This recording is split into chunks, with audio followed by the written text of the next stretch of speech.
Hi, friends. On today's iteration of Tea with Jess, I'm going to be talking to my friend Dr. Joy Arroyo. Joy Arroyo holds a PhD in practical theology from Princeton Theological Seminary, which is where I met her. She actually taught a class that I was in called Prayer in the Household. And so today we're going to be talking about faith practices that you can engage with your family or with your household. So if that's you and your spouse, if that's you and your spouse and your children, if that's you as your own entity, these are all different practices that you can engage with to sort of strengthen your relationship with God and continue on your faith journey, even if you're in a place in your life where you can't go to church, or if, as right now, you're in the midst of a pandemic and you actually can't access church aside from this medium. So I hope that you enjoy our conversation today, that you find meaning in it. And if you want any more resources about how to engage some prayer practices, faith practices with your family, please don't hesitate to reach out to me. I have a lot of those resources myself. I'd be happy to recommend or let you borrow. So just contact me. But enjoy my conversation today with Joy Arroyo. Hi, Joy. Hello, Jess. How are you this morning? I am doing great this morning. Good. Well, it's lovely to see you. Tell me about your current call.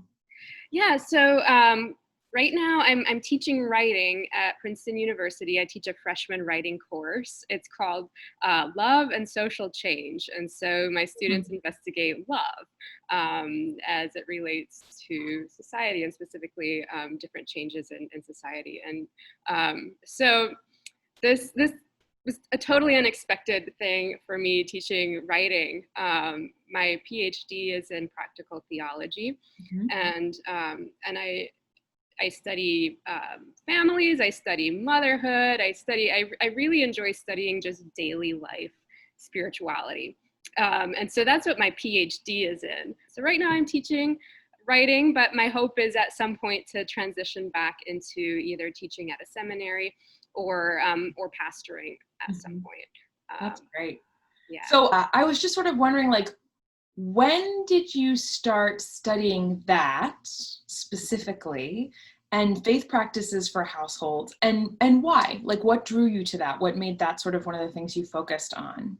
Yeah, so a lot of it is just related to some things that I was going through personally and some questions that I had personally. So my dissertation was about mothering and spirituality because I was becoming a mom at the time and I was trying to figure it out. So I thought, why don't I, base my academic work around questions that are very important for me. And so my dissertation was on mothering and spirituality, and I was thinking about ways that moms can connect with God through connecting to their newborns. And then I got interested in household prayer as my kids got a little bit older and things got a little bit more chaotic in my household.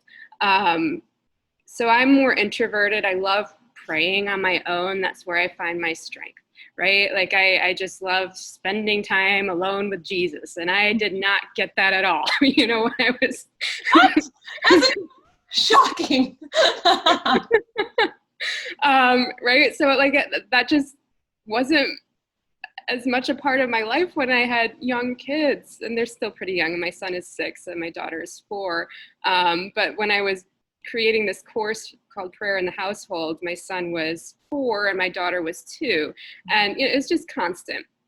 It's very, very chaotic, very constant, no alone time. And one of the questions that I had was, well, how can I still incorporate my faith in the household now when things are just chaotic? Is there a way for prayer to involve others, which shouldn't be a new concept, but I had just grown up with this idea that prayer was something you did on your own, right? Yes. This is why your class is so valuable to me, is that I had to learn that too. Yeah. Right. And it shouldn't be that way, but that's just what I had always, I did pray with my mom before bedtime growing up, but there was a point where that sort of transitioned into my own prayer time. And so so I was just trying to figure out what faith could look like in this chaotic, busy environment. And so it came from a place of need, not from a place of me having something figured out, right? Mm-hmm.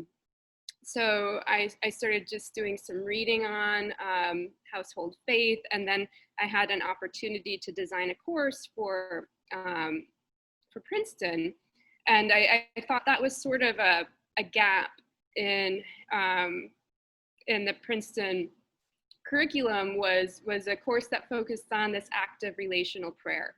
Yes. Like I wanted to design a course that I would want to take myself, you know, and so I ended up just trying to find some texts from history that could inform, I don't know, how might we go about incorporating prayer and faith in households, right? Mm-hmm. Yeah.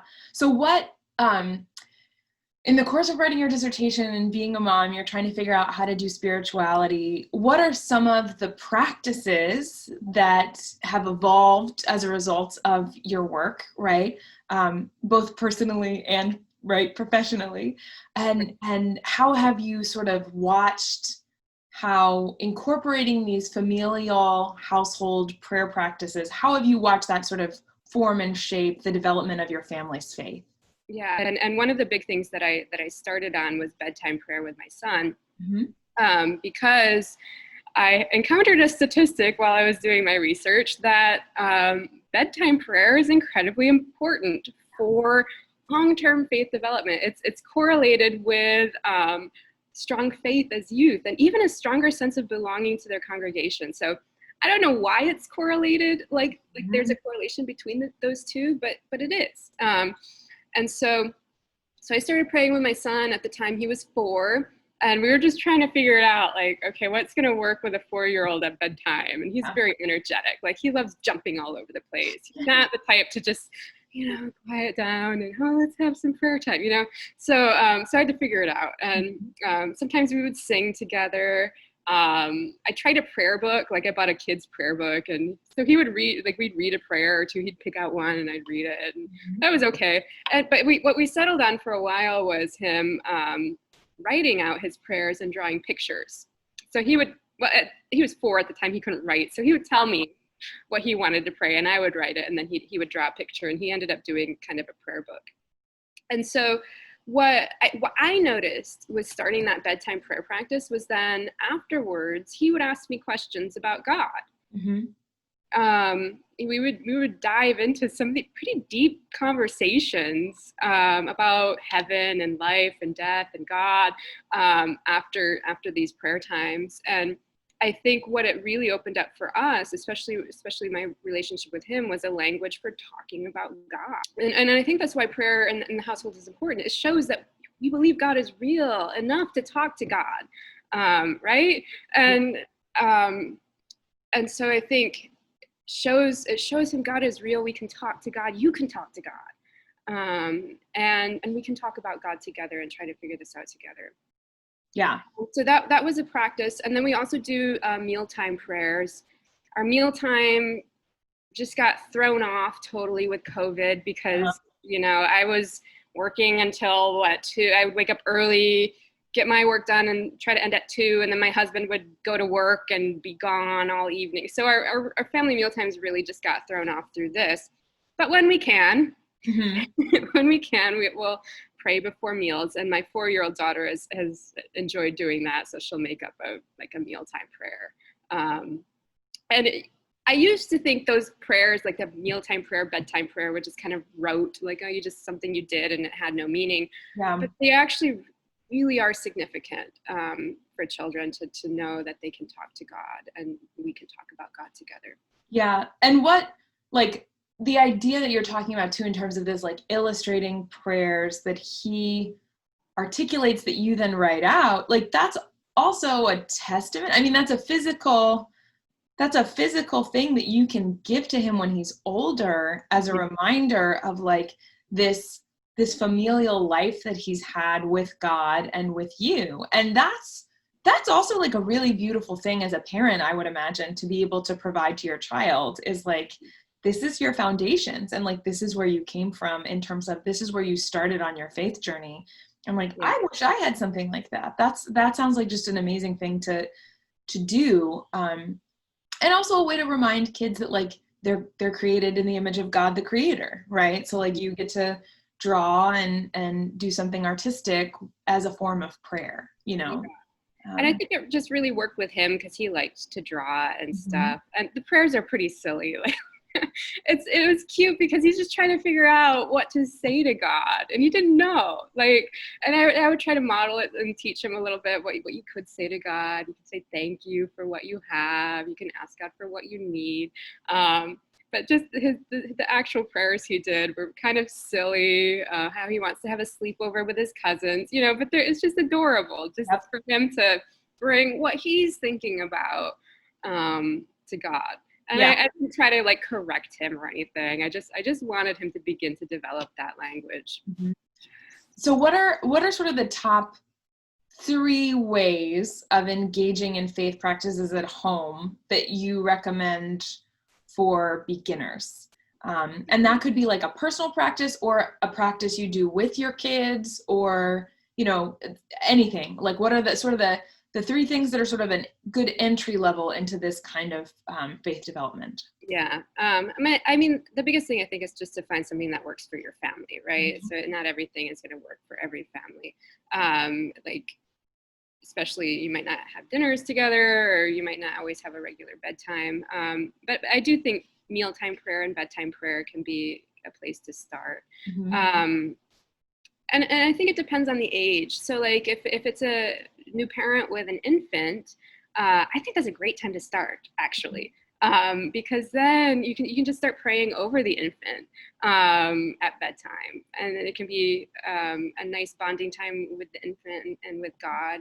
Singing, I think singing is great, especially with young children. Just singing a hymn. Yeah. And that was something I didn't mention that my husband would do with my son, was sing hymns with him at bedtime, and that's a form of prayer.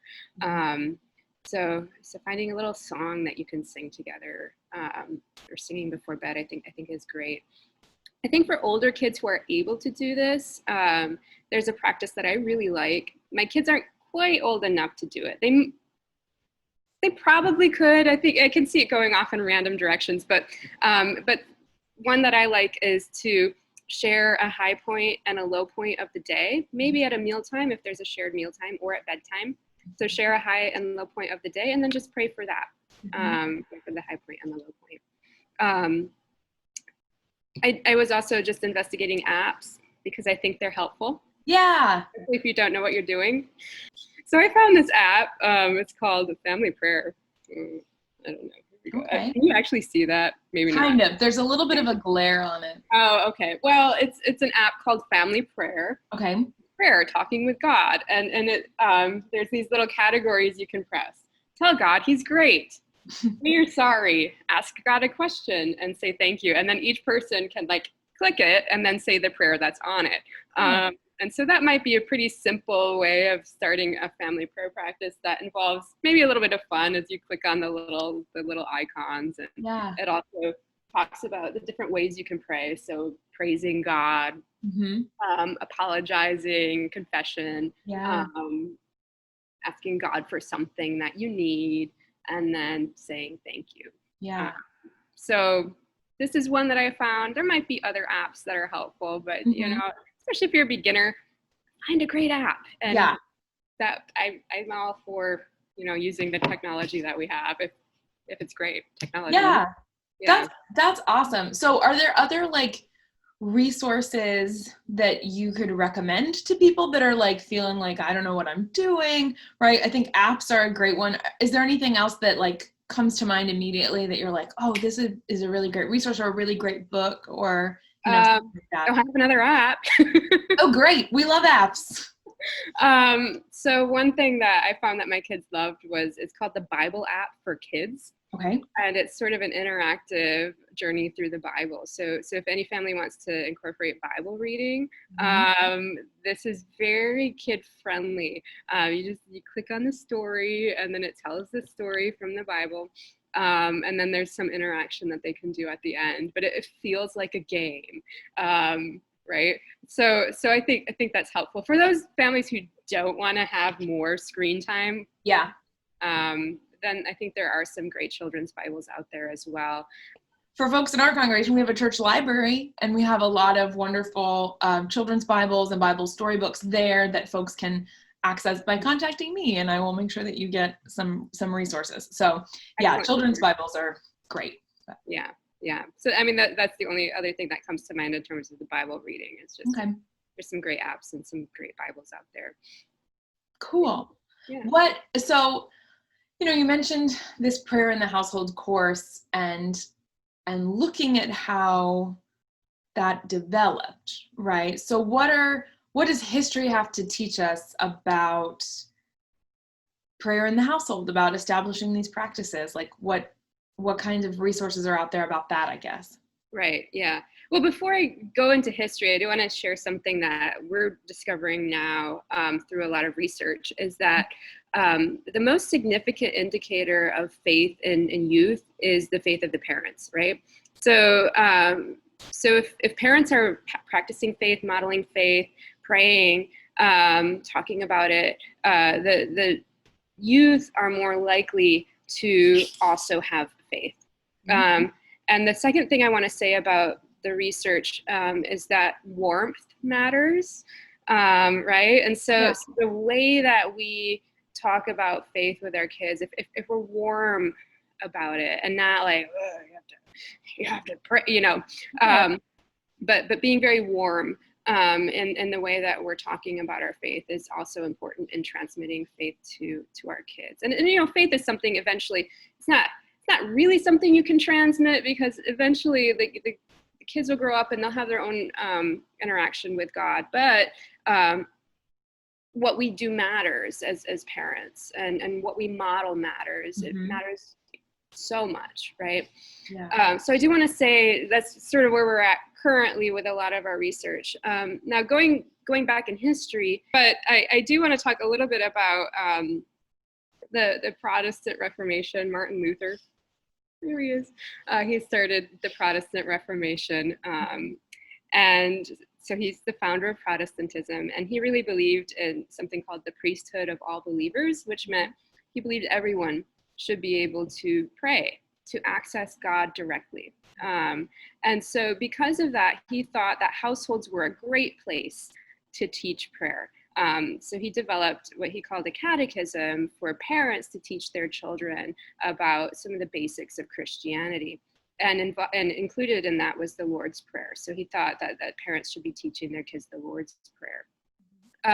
So household faith became incredibly important in the Reformation. John Calvin also believed in the importance of developing some household practices of prayer. And he advocated singing.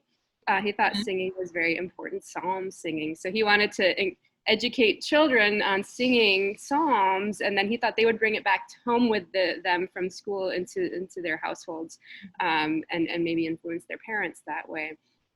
But again, because of this idea that everyone should be able to access God, educating in the home, especially teaching kids to pray was very much a part of that. The other thing that I think was really interesting from Martin Luther is he really advocated a prayerful approach to parenting, and to just caring for children. So he would talk about changing diapers, right? And it can be not the most pleasant thing, right, to change a diaper. So he believed men should do this, right? He believed it was pleasing to God to do these small and distasteful acts of care. Yeah. And so he would recommend if you get resentful of some of these small acts of care, to pray and actually thank God for these things, and say, I'm not worthy, I'm not worthy to do this. The other person I want to bring up, though, I think is helpful in advocating sort of this prayerful approach to parenting, to care, is John Wesley.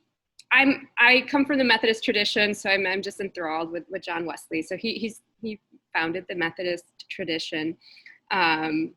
His mom was amazing in terms of how I was going to ask you directly about Susanna if she didn't come up. Wesley. I think everything that John Wesley has to say about parenting comes from his mom, because he wasn't necessarily a father of 6 children like Martin Luther. But his mom was very regimented with having them pray every day, and read the Bible every day. Very regimented. I wouldn't recommend like that.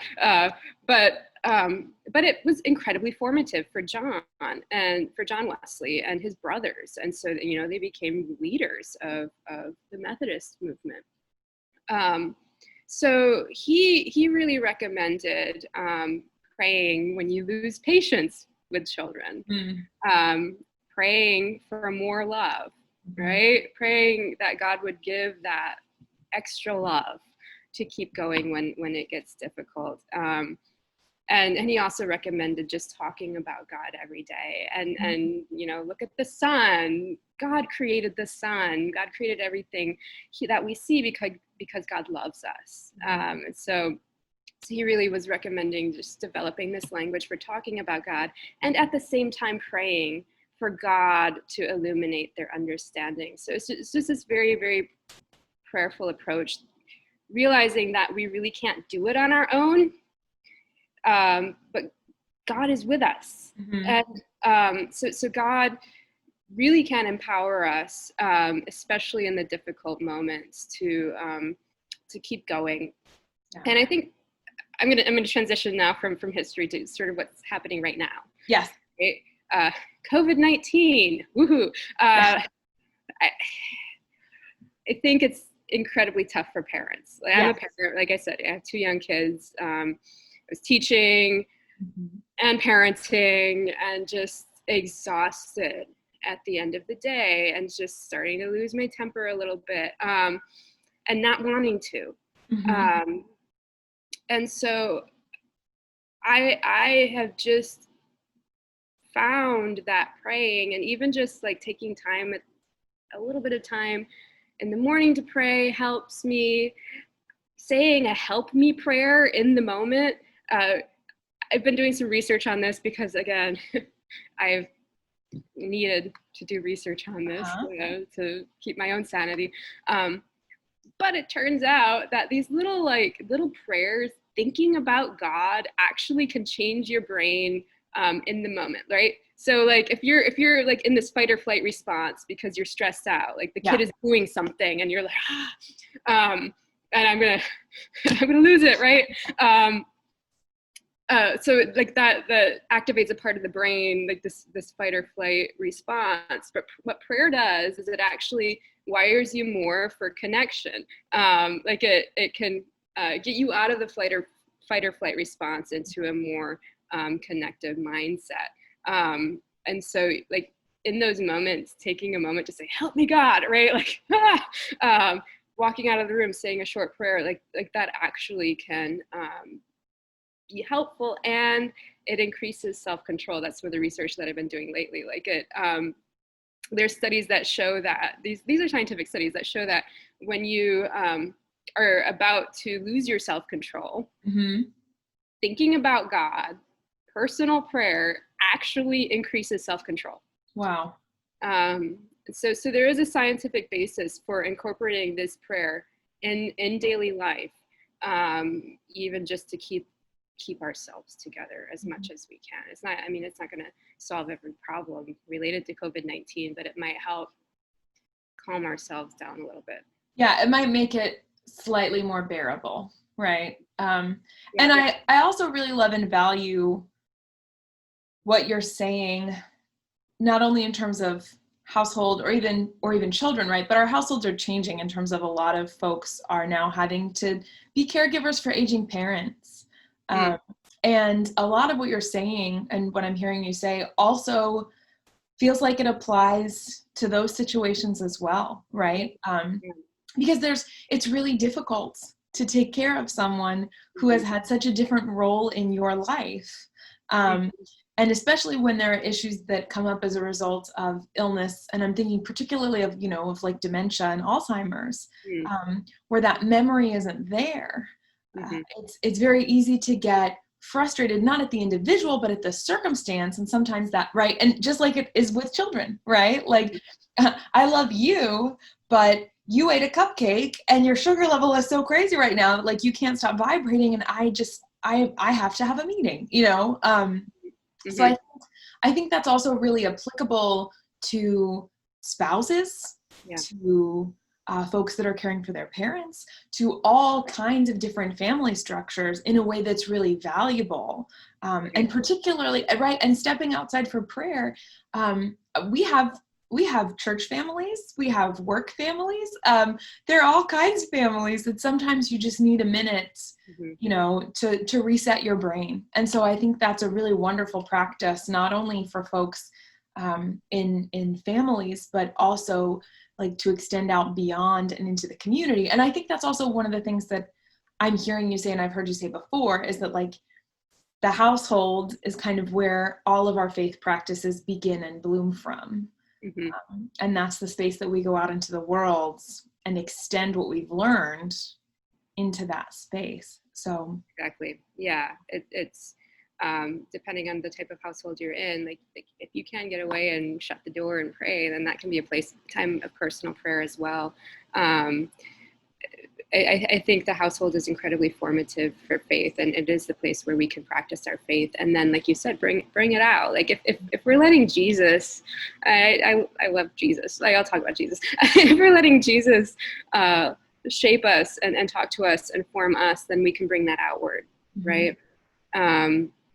And I think I didn't talk about this as well. This is something I've really been trying to focus on, especially in COVID-19 and like just with my own mental health and trying to get through this really difficult time is I've been trying just to spend some time alone in prayer and really prioritizing that. And I can now, like I'm in a church, like my husband and I were tag teaming it. So I'd come to the church and do my work. But I've also been just trying to spend time in prayer myself.